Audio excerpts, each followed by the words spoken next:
Waouh, je vais littéralement décéder à cause de ça dans exactement quelques jours, parce que oui, je vais faire un Ouija avec un pote à moi.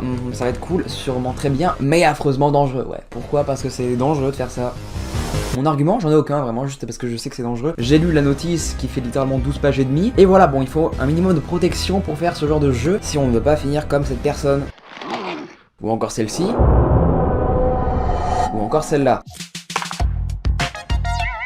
Non, aucun rapport, vous l'aurez deviné. Bref, si vous avez cliqué sur cette vidéo, ce n'est pas pour me voir parler aussi vite, waouh, c'était fou ce que je viens de faire, flash en personne, mais bien pour tout simplement qu'on regarde ensemble des photos, vidéos, je crois qu'il y a des vidéos, pas sûr du tout. Mais en tout cas, la plupart sont des photos terrifiantes que j'ai trouvées sur Quora. Le concept du coup, il est très simple, nous allons regarder des photos qui cachent des choses, on dirait pas au premier abord, mais terrifiantes. Vous êtes prêts? Alors on est parti.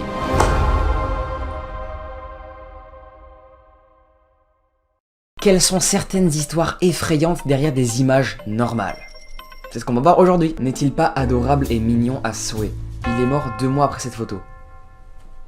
D'accord? Waouh, je viens de lire un truc de fou là. Ce chat lui a sauvé la vie. Il allait se suicider quand il l'a trouvé. Son propriétaire était humilié, harcelé, violé, frappé en permanence. Il ne pouvait pas aller en cours. Ce chat lui a tenu compagnie tout le long. C'était son meilleur ami. Il était jaloux, il était joueur, il était câlin, le chat dont tout le monde espère avoir. Un jour, son propriétaire a douté de son veto et l'a amené chez un autre. Il a bien fait. Ce chat avait la mâchoire pourrie. Il a chopé le diabète, ne mangeait plus, ne buvait plus. Il venait près de lui chaque soir, poussant des miaulements plaintifs. C'est la dernière photo apparemment qu'on aurait prise de lui. Et waouh, ce premier post méga badant. Je pensais pas que c'était des choses terrifiantes à ce point-là. Parce que oui, vous l'aurez compris, là on peut avoir tout type de choses terrifiantes. Du paranormal, des choses étranges et des trucs comme ça vraiment horribles, mais à la fois un peu beau parce que ce chat-là était tout simplement un héros. On enchaîne avec la deuxième photo les amis, et c'est tout simplement celle-ci.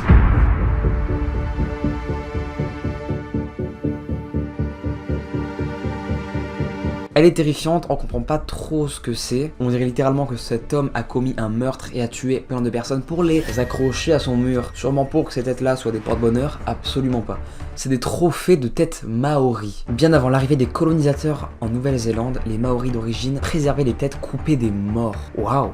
Ok, ouais, je comprends pas le concept, mais on part sur un ok. Connu sous le nom de mokomokai, les têtes étaient coupées, bouillies, fumées, séchées au soleil et trempées dans de l'huile de requin avant d'être exposées aux défiés comme des trophées. L'huile de requin, on en parle, que ce terme-là, je ne le connaissais absolument pas dans mon vocabulaire, qui est lui d'ailleurs très restreint. C'est ouf. Mais lorsque les Britanniques ont emménagé dans les années 1840, ils ont rapidement pillé les mokomokai pour eux-mêmes. Ça me fait penser à Redakai. Aucun rapport, mais je voulais le dire, voilà, c'est un dessin animé que je kiffais quand j'étais petit, quoi, c'est donc je voulais le dire, quoi, c'est... On s'en bat les couilles? Top. Le général de division Horatio Gordon Robley, présenté dans cette vieille photo effrayante avec sa collection, c'était vraiment une collection, d'accord. Pas de porte-bonheur, mais une collection. Waouh, on parle de tête d'humain quand même là. Ok, ouais. C'est pas une photo, ça c'est vraiment une scène horrifique, vraiment devant moi mes yeux, c'est fou. Lorsque les autorités françaises ont reçu une information anonyme en 1901, selon laquelle une femme était détenue dans la maison d'un aristocrate de la ville de Poitiers. Elles ont envoyé des agents pour fouiller la maison, et derrière la porte verrouillée du grenier noir, ils ont trouvé une femme squelettique d'âge moyen, allongée sur un matelas de paille, chargée de son propre excrément, tandis que des insectes et de la nourriture pourrie jonchaient le sol. Bah Blanche Monnier, tu es fort de fou, parce que là je viens de lire la suite, elle est restée du coup 25 ans dans une pièce, et c'est pas un gros psychopathe qui la tenait prisonnière, pas du tout, un peu finalement si, car c'est sa mère. Regardez-la moi, elle a l'air terriblement contente de voir les gens la prendre en photo, parce que là elle voit une présence humaine, elle a l'air même pas terrifiée sur la photo, mais elle a l'air vraiment très mal par contre. Wow. Elle a dû sûrement vivre des choses qui sont impensables, hein, et qu'on ne s'imagine même pas.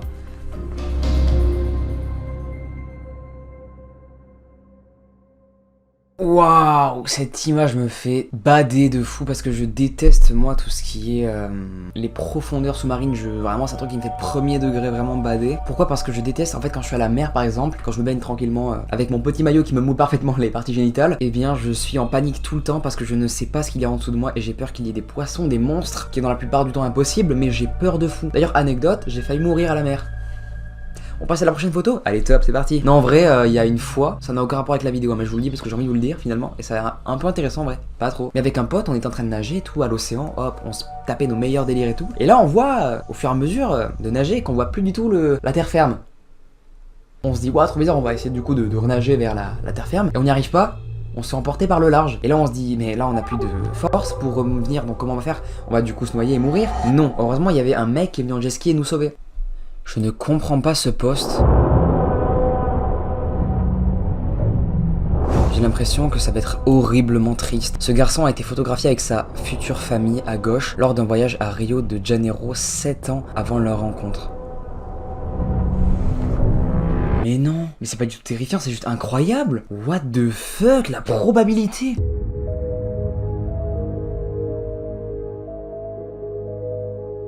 Alors ce genre de photo, hein, c'est juste ce genre de choses qui me fait vraiment bader parce que moi ma phobie, c'est la fin du monde. Voilà, c'est vraiment la phobie. Je ne sais pas comment ça s'appelle cette phobie là, mais j'ai vraiment la phobie des catastrophes naturelles, que d'un coup, hop, la mort vienne à moi. Ça c'est vraiment quelque chose qui me terrifie profondément, plus même que tout ce qui est paranormal, mec terrifiant et tout. Je pense que c'est vraiment tout ce qui est par exemple même mort subite. J'ai trop peur de mourir d'un AVC par exemple. Après je dis ça mais je le saurais même pas que je suis mort quoi. Enfin j'en aurais pas la conscience. Enfin peut-être je sais pas trop ce qu'il y a après la mort finalement. Mais en tout cas le pire c'est pour mes darons quoi et ma famille. On parle de mort, c'est super hello que cette vidéo. Pourquoi on parle de ça vraiment? C'est un truc de fou. Cette photo m'a l'air tout à fait banale. Du coup, qu'est-ce qu'il y a de flippant finalement? Famille posant avec sa fille défunte.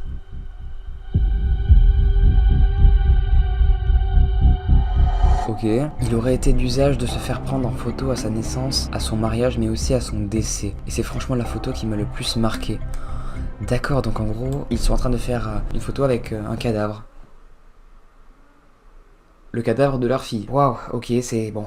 Après, si c'est pour eux une manière de faire le deuil, j'y vois rien de mal. Et si la fille était consentante, j'y vois rien de mal. L'histoire de ce gars-là, de cette photo finalement, est affreusement horrible. On dirait qu'elle est très cool. Le mec est en mode yo les gars, hey, on poste pour Insta ou quoi là? C'est comment? Tout l'inverse du swag. Là pour le coup, on est sur un énorme psychopathe qui tuait des chats dans sa chambre d'hôtel. Et il postait des vidéos de ses meurtres en ligne sur internet. Attends quoi, mais c'est méga sombre l'histoire. Waouh, attendez les gars, il y a un truc de ouf encore. Ces vidéos ont causé de l'indignation publique et des militants ont été créés un groupe Facebook contre lui. Ça c'est très bien. Ils se sont mis à analyser ces vidéos pour amasser le plus d'indices possible concernant son identité et son lieu de résidence. Ils ont également averti les autorités car ces meurtres étaient de plus en plus violents et ils sentaient qu'ils risquaient de s'en prendre à un être humain. Et c'est là où ça va devenir encore plus terrifiant, même si ça l'était déjà. Le 25 mai 2012, Lucas s'inscrit sur un site de rencontre homosexuelle pour chercher sa première victime. Il fit la connaissance d'un jeune homme chinois du nom de Jun Lin et il l'invita à passer une soirée dans sa chambre. Et devinez quoi, ça va pas se passer du tout comme prévu, ça va être sûrement une scène atroce. Et on va dire ça. Jun Lin apparemment est caché son homosexualité à sa famille et il venait d'immigrer au Canada pour entamer ses études d'ingénieur en sciences informatiques et il avait hâte de pouvoir vivre sa sexualité librement. Et c'est cool, ça c'est très bien. Mais il n'était pas tombé malheureusement sur le bong.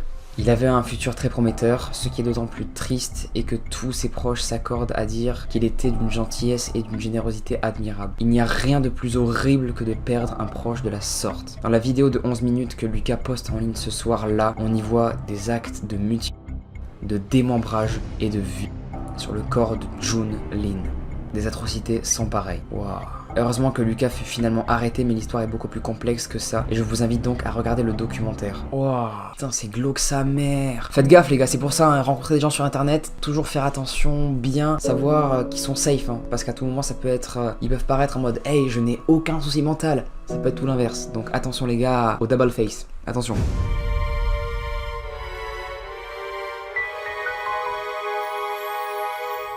Vous comme moi, on ne comprend pas cette photo. On est tous bien d'accord.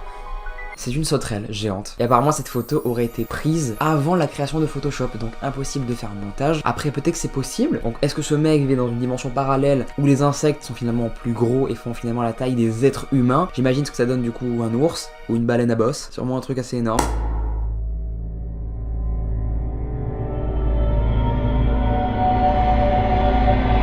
Cette photo ne m'a l'air-t-elle pas sublime? Pas du tout. Une femme avec un caddie, c'est pas forcément stylé. Mais ça, en réalité, on s'en bat les couilles, car le truc effrayant sur cette photo, c'est pas la mamie, mais c'est ça.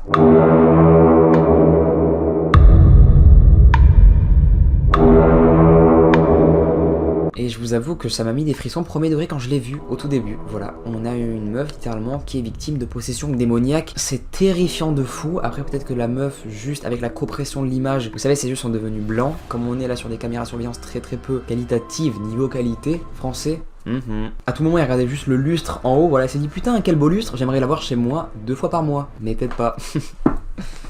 Waouh, c'est terrifiant. Alors c'est fou, on dirait Max dans Stranger Things. Je suis matrixé. En peut-être plus garni, mais on dirait Max un petit peu, ouais. Photo de Hitchcock en captivité. Cette femme était une tortionnaire allemande dans les camps de concentration. Parmi ses atrocités, elle aimait faire des abat-jours de lampes avec de la peau humaine. Quoi, mais qu'est-ce que je suis en train de lire, les gars? Qu'est-ce que je suis en train de lire? Pourquoi je m'inflige ça, en fait? Vraiment, je m'inflige un traumatisme permanent, vraiment, avec ces vidéos-là. C'est intéressant, mais à la fois horrible, parce que dès que je dis vraiment le mot camp de que je vais biper bien évidemment au montage, ça me rend triste, vraiment. Parce que ça me rend compte qu'il y a des gens qui ont vécu des choses, mais qui sont impensables pour nous à l'heure actuelle. Notre monde d'avant, c'est totalement réel, c'est totalement arrivé, il ne faut pas le nier, mais pour moi, c'est irréaliste, en fait. Je n'arrive pas à me dire putain ouais c'est arrivé tellement que c'est genre il y a pas plus horrible je pense que ça quoi. Mon œil bug putain, je vais devenir possédé, c'est fou. Imaginez je deviens comme Max dans la série. Vous entendez aussi comme moi l'horloge. C'est déjà la fin de cette vidéo, est-ce que ça vous a plu? Moi j'ai pris un plaisir de fou à vraiment réagir à ça, à regarder avec vous un peu des photos flippantes qui pour certaines m'ont fait premier degré bien bader, m'ont mis des petits frissons en bas du cul comme souvent. Ce format change, voilà, c'est pas une histoire, même si on reste quand même sur quelques récits finalement d'après des photos. Dites-moi si je refais des vidéos comme ça me permet un peu de faire des vidéos cool. Je trouve ces concepts là assez cool, assez tranquilles, assez pépouses. N'hésitez pas, je vous le dis jamais, en vrai c'est vrai que je le dis jamais, de fou, je n'ai pas ce réflexe là, mais je me dis, hey, vous êtes pas teubés quand même, enfin vous êtes cool aussi, peut-être, j'espère du moins. N'hésitez pas à mettre un like, voilà, à vous abonner, ça me ferait plaisir. Enfin, vous savez très bien que ça apporte du soutien aux créateurs de faire ça, donc vraiment, si vous voulez m'apporter un minimum de soutien, en vrai, juste ça me ferait trop plaisir, quoi, comme ça, ben, ça me ferait gagner un peu d'espoir hein, en YouTube, parce que je me dis, bah gros, c'est quand que je vis de ça? Jamais? Ok, top, le message est pris, ok, en compte, top. Bref, les amis, moi, il ne me reste plus qu'à vous dire à plus pour une prochaine vidéo, c'est tout, il n'y a pas de finalement de fin, quoi. Bisous, les gars!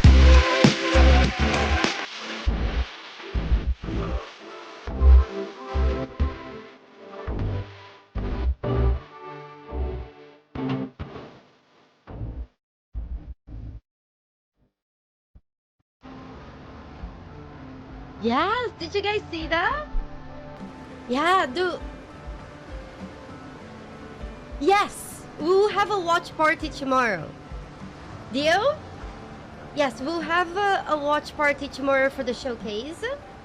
And what else? Does the game have wenches? I mean wenches, like the tool?